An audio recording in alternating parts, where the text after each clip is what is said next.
ایک حدیث ہے جو کہ ہم مسلمانوں کو جاننا بہت ہی زیادہ ضروری ہے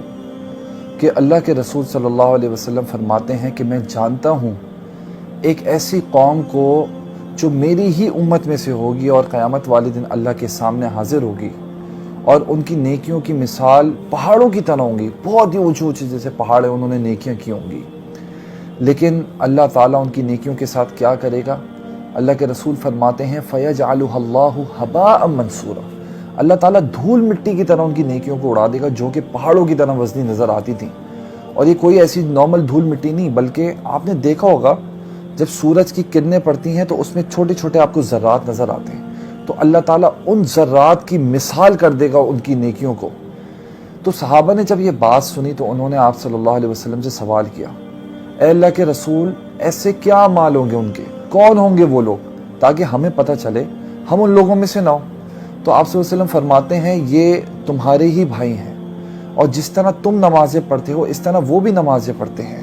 راتوں کا قیام کرتے ہیں، لیکن بات صرف اتنی سی ہے کہ جب وہ لوگوں کے سامنے ہوتے ہیں تو ان کی نیکیاں ظاہر ہوتی ہیں، وہ بہت اچھے ہوتے ہیں، ان کے اخلاق، ان کی عاجزی، اس طریقے کی ان کی اچھائیاں ان کی نظر آتی ہیں لوگوں کے سامنے، لیکن جیسے ہی وہ تنہائیوں میں چلے جاتے ہیں، لوگوں کی نظروں سے اوجھل ہو جاتے ہیں، جب ان کو یہ ڈر نہیں ہوتا کہ کوئی نہیں دیکھ رہا ان کو،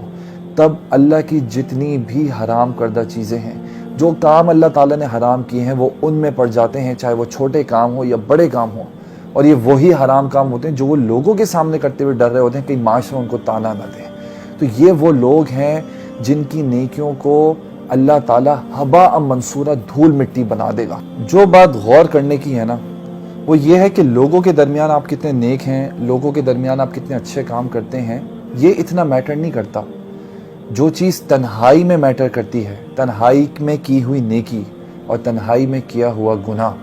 یہ سب سے زیادہ امپورٹنٹ ہوتا ہے انسان کے لیے۔ اگر آپ تنہائی میں نیکی نہیں کر سکتے نا تو ایٹ لیسٹ گناہ بھی نہ کریں، کیونکہ تنہائی میں کیا ہوا گناہ